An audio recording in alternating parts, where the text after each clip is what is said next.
nothing will go on record. Jayant Chaudhary, please. सभापति जी, आज मैं I have given Pramod ji nothing will go on record. Pramod ji, it will not go on record. सांसदों के इस सदन की कार्रवाई के दौरान दुर्व्यवहार को लेके बहुत दुखी हूं। आपने मेरी नहीं, देश की भावनाओं को व्यक्त किया। सभापति जी, आपने मुझे संरक्षण दिया। बड़ी अचंभा मुझे होती है कि हम चौधरी चरण सिंह जैसी शख्सियत को किसी गठजोड़ के बनने और तोड़ने और चुनाव लड़ने और जीतने तक सीमित रखना चाहते हैं। लेफ्ट, राइट, सेंटर में हम बटे रहेंगे तो वे देश के जो असली धरती पुत्र थे उनका आदर और सम्मान हम कैसे रख पाएंगे। मैं ये मानता हूं कि देश में जितने महान नेता आए हैं सबने एक दूसरे से कुछ ना कुछ लिया है, सीखा है, प्रेरणाएं ली हैं। चौधरी चरण सिंह जी गांधीयन सिंप्लिसिटी को अपना असूल बना के उन्होंने जीवन जिया।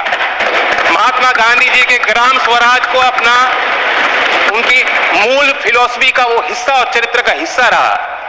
लाल बहादुर शास्त्री की ईमानदारी, नैतिक उनके चारित्रिक गुणों को उन्होंने अपने अंदर समाया।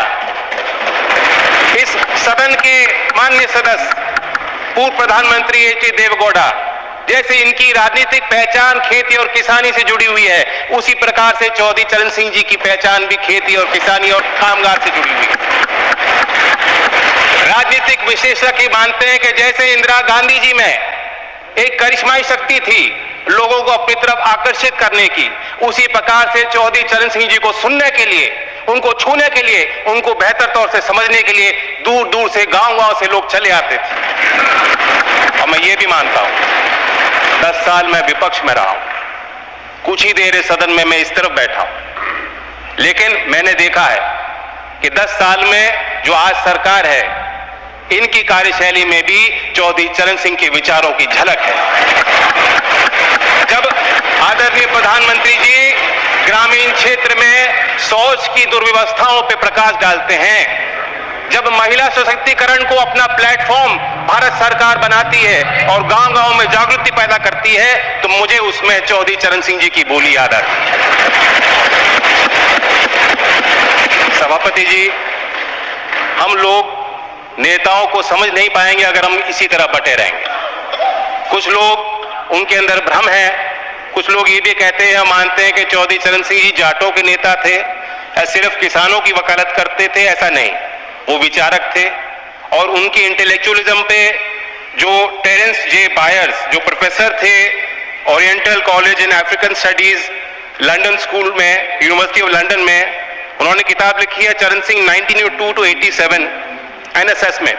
मैं उससे कोट करना चाहूंगा sir.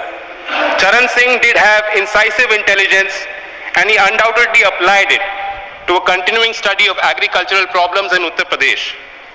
Judgement on whether he was an intellectual, of course, turns to one definition of intellectual.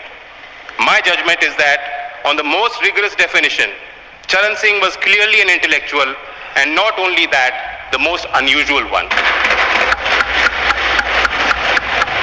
Sir, जो प्रधानमंत्री जी ने और भारत सरकार ने चौधरी साहब को भारत रत्न दिया है, मैं मानता हूं उससे दो बड़े काम हो जाते हैं।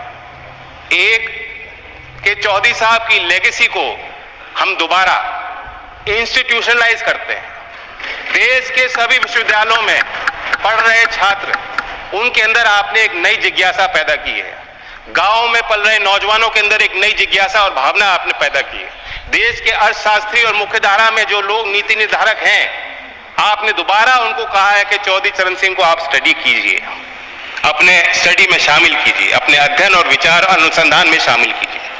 दूसरा बड़ा काम जो भारत सरकार ने किया, भारत रत्न देकर हौसला बढ़ाया। मैं मानता हूं कि ये एक महज पुरस्कार नहीं है, सबसे बड़ा सम्मान है।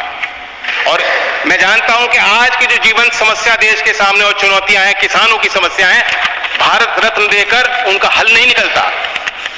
लेकिन आने वाले सालों में झोपड़ में पैदा होने वाला व्यक्ति जब वो कहेगा अगर मुझ जैसा चौधरी चरण सिंह बन सकते हैं, भारत रत्न को मिल सकता है, तो मैं भी अपनी समस्याओं का समाधान खुद करने में सक्षम हूं। ये बहुत बड़ी जीत हासिल हुई है। मैं तो चाहता था कि क्योंकि चौधरी साहब मेरे अकेले नहीं है, एक पार्टी की नहीं है, मैं अपील करता हूं कि उनके लंबे राजनीतिक और सामाजिक जीवन में जो भी शक्तियां उनके साथ आई, जो भी नेता आज इस सदन में मौजूद हैं, उनकी इस लेगेसी का हिस्सा वो भी हैं, जिम्मेदारी उनकी भी है। कोई वसीयत में कोई संपत्ति वो छोड़ के नहीं गए थे। आदमी तब तक जिंदा रहता है जब तक उनके विचार लोगों के बीच जिंदा रहते हैं। मैं उम्मीद करता हूं कि सभी दल के सम्मानित सदस्य गांव-गांव तक चौधरी चरण सिंह जी के विचारों को ले जाएं।